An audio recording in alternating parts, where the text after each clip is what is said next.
Good morning. It's Lisa with Lisa Heal Yourself. We're going to take a close look at mind-body healing today.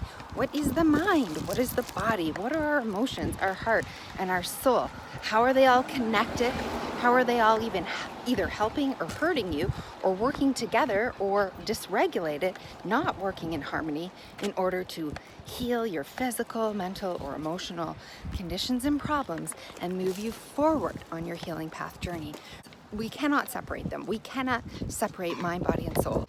So we might as well learn about them. We might as well break them down a little and figure out how they're working for us or against us. Let's get into it. So you have a body. That's your physical body. That is the body which you experience the outside world with, that you've been sent to planet Earth with, right? It's your structure, your cellular, everything that makes up the physical part of your body. And it experiences sensations. So it experiences pleasure, it experiences pain, and everything in between. Next, we have our thoughts, okay, our mind. So our mind is basically our thinking organism, the brain, which allows us to create and to plan and to process and to build and, to make progress in this world.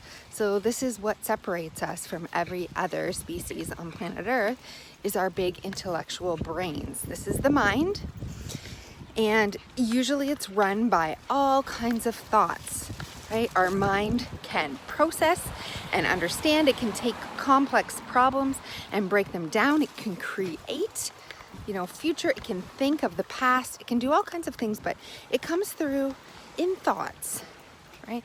In thoughts, in pictures, visuals, and words, auditory thoughts in our brain.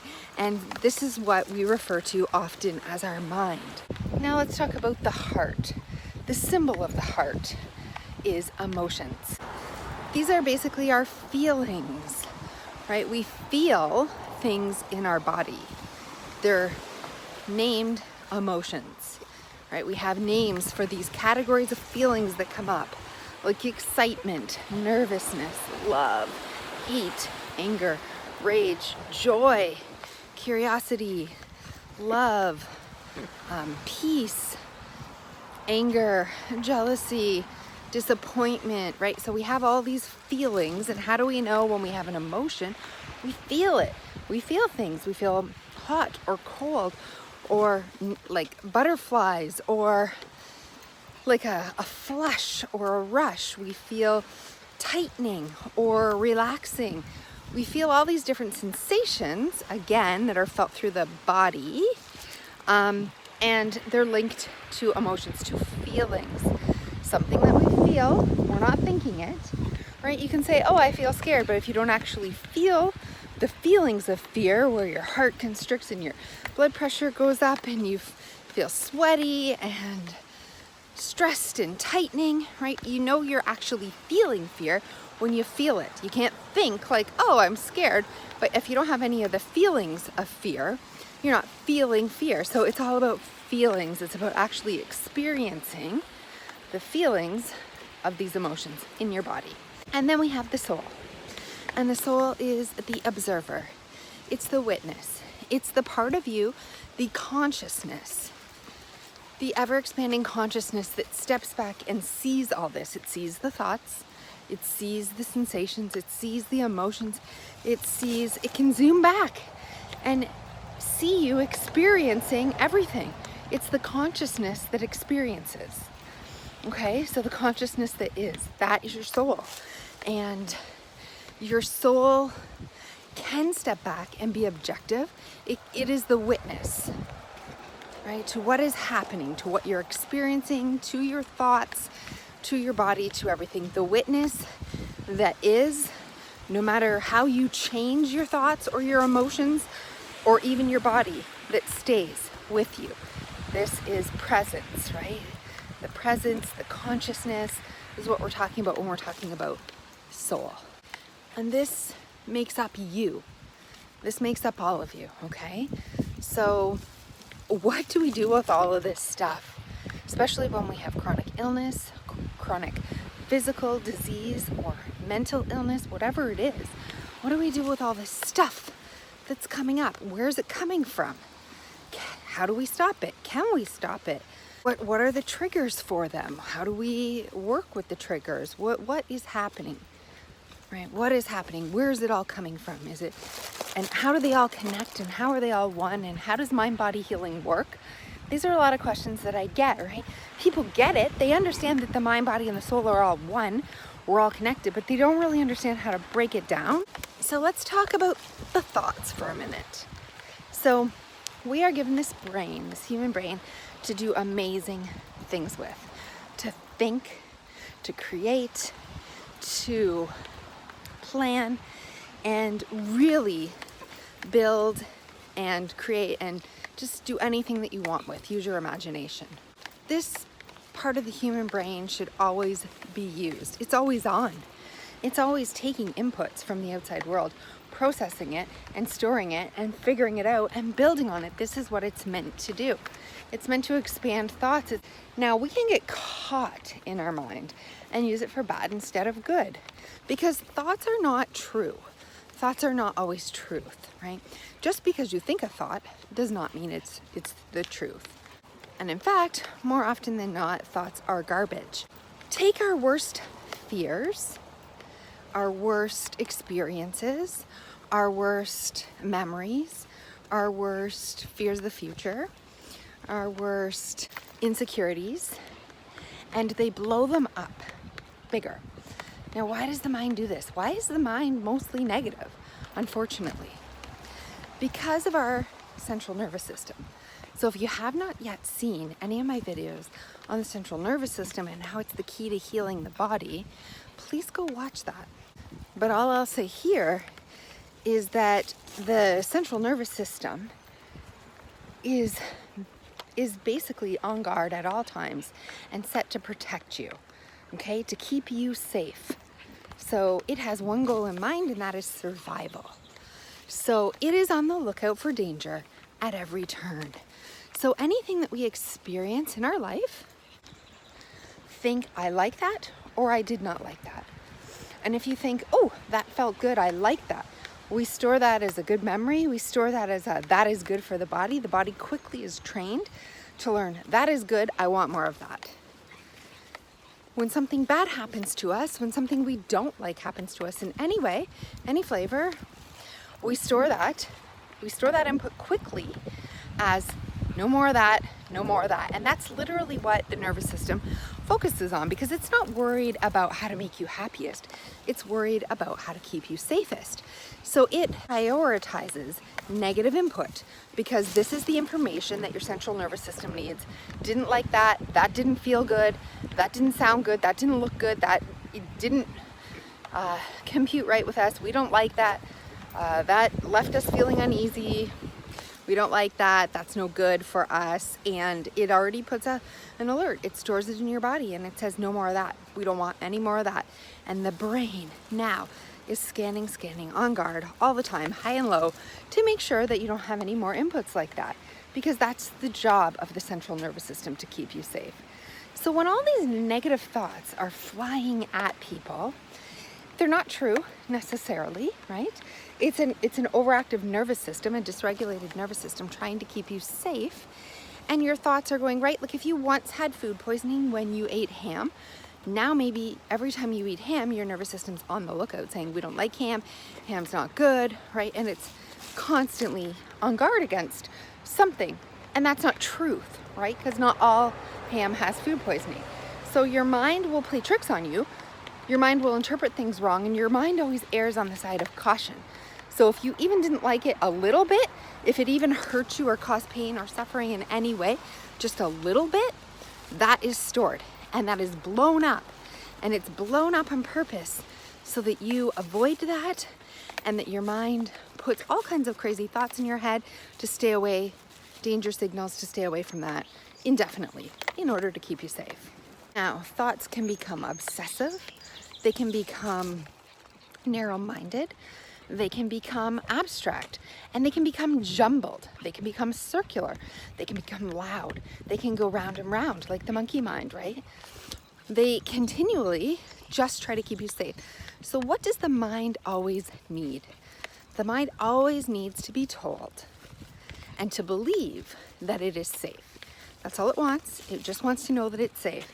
The mind at all times is searching for safety. Well, that's what your central nervous system is searching for, and the mind is its best ally, its best friend. There to put thoughts in your head to just remind you. These negative thoughts are just your central nervous system's way of communicating through the brain. Am I safe? Am I safe? Am I safe? Am I safe? And if you don't answer yes, if you answer I'm not so sure, the thoughts turn up, okay?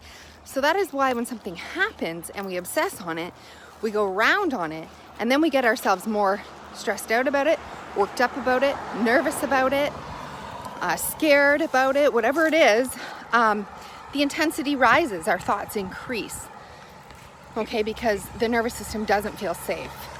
So our emotions get involved, and our emotions start to feel fear of just a simple thought. The thing about thoughts is that they are neither good nor bad. They are neither right nor wrong. They are neither true nor false. They just keep coming. They're just thoughts. They're just our brain's way of processing things. This is why meditation is a great tool, because you can sit down, clear your mind of your thoughts, and realize you're still there without your thoughts. You are still you, and you're a lot more at peace and at one, because you don't have thoughts, strings of thoughts processing in the brain, in your background, and you become more centered. When you clear the thoughts, the cobwebs, you can get closer to who you really are. You get closer to feeling your emotions. You can get closer to hearing your heart. And you can get closer to seeing your soul, knowing the observer who's just watching. Your thoughts like to create problems, and your thoughts like to solve problems. And your thoughts like to create problems so that they can solve them. This is what the mind does best.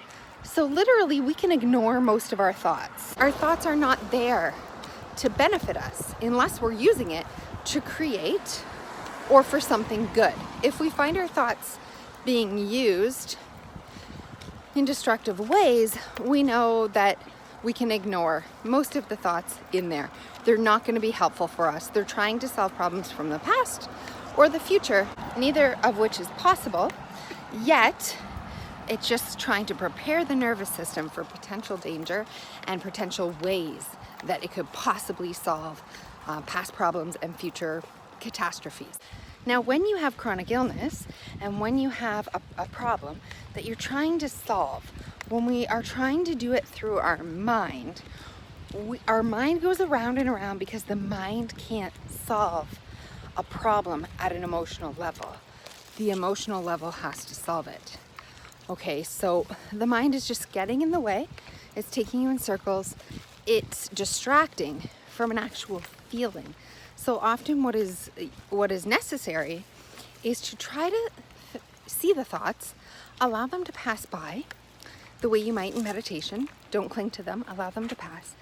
And then ask yourself, what am I feeling right now? Am I feeling an emotion? Often we can't have thoughts without emotions arising. The emotions, the thoughts, especially if they're negative, are going to create negative feelings, negative sensations in your body, like hot, cold, tightening, clenching, headaches, stomach aches, just little twinges or tickles or whatever it is. If you stop and get still, you're going to notice that these thoughts you're experiencing actual feelings in your body.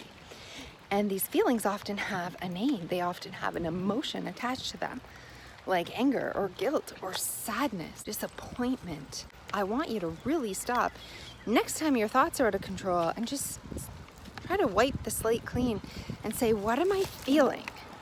What am I feeling? What am I feeling through my body? What emotion is rising? Okay, so it's the emotion and the sensations that we want to track, and this is called somatic tracking. So if any of you have ever heard somatic tracking, it's when we focus on the sensations in the body, we allow them to be just as they are. We might notice a clenching in our jaw, or a fluttering in our stomach, or a pain in our shoulder or neck or eyes, and we just allow it to be. We focus on it softly, gently. Allow it to take the form. Notice its form, notice its edges, notice anything about it, its color, its density, its heaviness, its lightness. And at this point, we just feel. We actually feel what we're feeling. Now we can notice what we're feeling. And we track it. We allow it to morph, shift, change, evolve, get worse, get better. We just follow the sensations. The emotions might turn from anger to fear to sadness. The body sensations might turn from pain to tightening to loosening. They might shift from one body part to another body part. The emotions might turn from feeling really flesh and angry to crying, actually literally breaking down and crying. So when we allow these feelings, we do this as an objective observer. We do not try to change it, fix it, solve it, right? We don't let our mind get involved. We don't let our mind try to figure out how to change the sensation or heal the sensation or fix the headache or solve the anger or what are we going to do? Like, we don't allow our mind to get involved. We let our mind take a back seat here. The thoughts are gone. We're focused on feelings, on sensations, on emotions, which always get the back seat because we're programmed not to feel certain things, right? Certain feelings are bad, certain feelings are good. We want certain things, we don't want certain things. The nervous system wants you to feel good, wants you to feel safe, doesn't want you to feel threatened in any way. So it doesn't like uncomfortable body sensations. It doesn't like uncomfortable emotions that rise up. So when we start to feel these things, the central nervous system quickly and subconsciously, unconsciously says, we've felt this before. This is one of those bad things. This is one of the things that we're on alert for. Quick, we need to get this person to safety, out of danger, right? This only leads to danger. This crying, this anger, this headache, this whatever, this is bad. This is the thing that we've already programmed her for, right? These are the bad things. Get away from this. Solve this problem. Deal with this issue. Let's get the brain working overtime on this so that we can solve this, because we definitely don't want her just sitting there unarmed, allowing all of this negative stuff to rise, right? So the nervous system doesn't feel safe. So this is, if you haven't looked into TMS healing, the epitome of the TMS healing philosophy, where it is necessary to feel our feelings, because that's where the healing takes place, in our feelings, right? We've repressed, suppressed, denied, or rejected, or disowned a lot of these emotions, a lot of these things from rising, and we're so busy trying to fix them, solve them, change them, make them be something that they aren't, that we're not allowing them to just be. And the idea, especially behind something like a tool like somatic tracking, is when we just focus on it, we really allow and we become interested and curious in the actual edges of it, what it feels like, where it's going. We just allow it to rise, how we feel, right? Sitting with anger doesn't feel good. We just, where is it in our body? How is it making us feel, right? If tears come out our eyes, we allow them. So we just allow all of this to happen.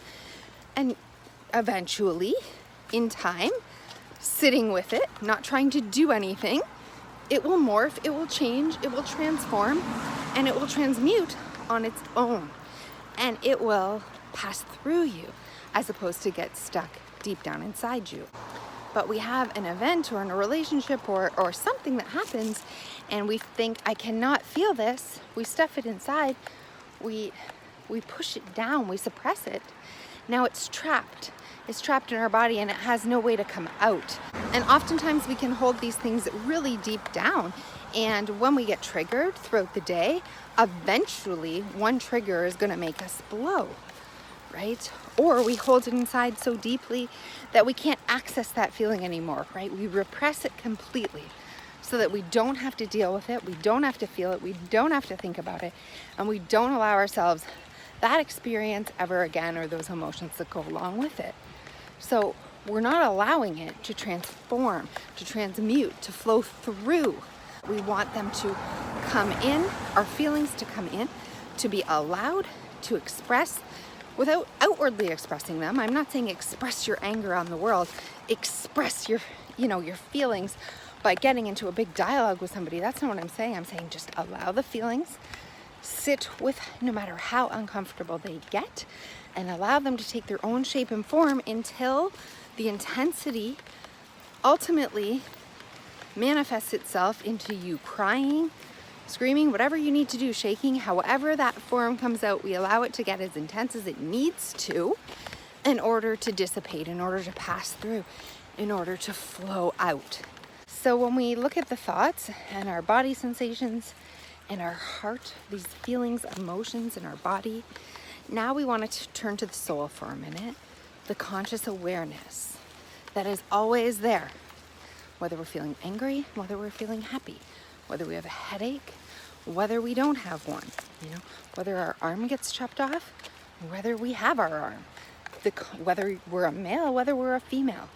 The consciousness that goes with you, that stays with you all the time, whether you're called your own name or a different name, but you are still there. You are still in there. Everything else can change. Even parts of your physical body can change. You can lose all your appendages. You're still there. Your name can change. Your intellect, your identity can change. You are still there. Your emotions can change. Your life can change. Your husband can change. Your family can change. Anything can change, yet you are still there. The conscious awareness that watches it all, that is there, just watching, just knowing, and is you, is the foundation, is the center of you, is the you that is above the thoughts, above the sensations, above the body, above the feelings, above the emotions, above it all. This is what people try to get to, the great yogis and the great masters and the great religious leaders across the planet. This is what we're trying to get to, right? The God in you, right? The one, the source. So once you're able to access your conscious awareness, the part that says, okay, I'm aware that I have thoughts. I'm aware that I have body sensations. I'm aware that I have feelings. I'm aware that I have emotions. I'm aware that I am who I am, regardless of anything else, right? My conscious awareness, my conscious me, the soul me, the me that I don't have a soul, I am the soul. So a lot of people get confused thinking that they have a soul. Where's the soul? It does my soul, all these questions about the soul. You are the soul. You are the soul. You're the soul. And you are the one there, the conscious awareness part of you that is always there. And that's above everything else. The part that can watch, the part that can observe, the part that can learn. And this is the part we want to get to know, because this is where the real work of healing comes from. Because when we don't judge, when we're just aware, when we can stand back, when we can really not identify with our physical body, with our physical thoughts, with our emotions and our feelings, then we can surrender, right? We can let go. We can surrender. So this is the work. It's always all about surrendering. Can you surrender? Can you accept this moment, this thought, this feeling, this emotion? Can you surrender and just observe? Can you watch? Can you disidentify? It doesn't mean always be like this. It doesn't mean don't use your mind. It doesn't mean don't have your feelings. It doesn't mean don't get entangled with your emotions, because they're all there for a reason, right? You're a physical being on planet Earth, and your body has messages for you. Your feelings are meant to be felt. Your thoughts are meant to help move society forward, the world forward, to do great and wonderful things and creative things with your mind. So a lot of people who want to be spiritual and attain to reach enlightenment often misguidedly think, I need to go, alone in a cave on the top of a mountain and just basically renounce everything that I have and am, and just sit in silence, sit in awareness, like just let go of all of these attachments that I have to the physical world, that they will become enlightened. And I think they're missing the point. That's not the point, right? I'm not impressed by somebody who can meditate for 3 hours and not get distracted by thoughts, feelings, or emotions. What I am impressed with people who can be in their lives for 3 hours and not get triggered by people, relationships, or events, not get thrown off course, right? It's meditating in real time that's important. It's living our life in real time. It's bringing that meditative and your soul awareness, your conscious awareness to each moment, realizing that you can detach from all of it and still be involved in all of it. You can still love deeply, you can still use your mind, you can still feel every feeling that arises. You can allow, you can stop trying to control, and you can allow not to be bumped, not to be triggered, and not to go back, right, to the past, to the history, and not have your emotions go out of control. We can allow every feeling, every sensation to rise up and trust that it will flow out, right? We don't have to change it. We don't have to resist it. You know, we spend a lot of time either clinging to something or pushing it away, resisting it, or, you know, going after it, longing for it. And when we do neither, when we detach, when we just become awareness and notice and feel and allow the thoughts, allow the feelings, allow the sensations, allow our lives, allow every part of it. You want to immerse yourself in this life. You're here in physical form for a reason, and that is to experience Earth, to experience the grandness of being alive. So you don't want to detach from life or relationships or love or people. You need to feel all of it. You are here to learn, to evolve, to grow, to become a better person, and to evolve humanity as a whole forward. It's your job to grow and evolve. That's how all of humanity grows and evolves. You're here to experience, to really fully experience what grief feels like, what anger feels like, what emotions feel like rising in the body. You're here to experience pleasure, great love and pleasure. You're here to experience overwhelming pain and suffering. You are here to experience it all.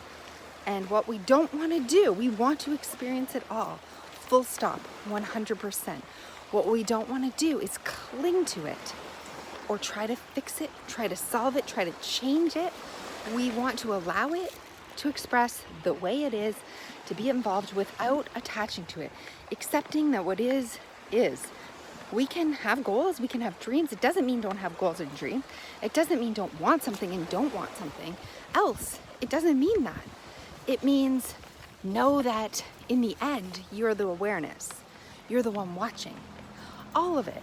And so you're meant to experience it. But when experiencing leads to suffering, then we allow.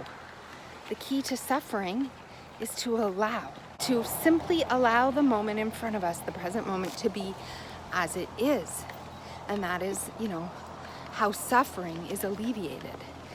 Now, over time, the safer you feel in your body, the more you know that it's safe for feelings to rise up and flow through you, for thoughts to come and go, to not get attached to these things, the safer our nervous system feels over time. When we're not struggling to change or resist or defend or change or make something go away or make something be a certain way that it isn't, when we're not struggling against our nervous system, our bodies, our minds, our emotions are free to feel relaxed, to let down their guard, and to feel safe. And when our nervous system feels safe, we retrain it over time to feel safe by allowing the present moment to be without struggle. We feel safe. And when we feel safe, over time, we heal. Because a healed nervous system, a nervous system that isn't dysregulated, is a healthy whole body and mind and soul. So you see how this all works together, right? And this is a great spot to talk about self-love, because self-love, the conscious awareness, the self, the soul, loves you no matter what is happening, no matter what you've thought, what you feel, what you've done. And when we feel this sense of unwavering, unconditional self-love and acceptance, it can do amazing things for the mind, body, and soul. To really feel at the core that your soul will never abandon you. You won't criticize and judge and abuse and talk down to. You won't disown, you won't run away from, you won't tell yourself not to be a certain way, not to feel a certain way, to stuff things back in. When you really love yourself and allow all of the parts of you to be unconditionally loved and accepted by you, by the conscious awareness, by your soul, this is where magic happens. So ultimately, in the end, most people's life path, their healing journey, what they're looking for is, how do I live?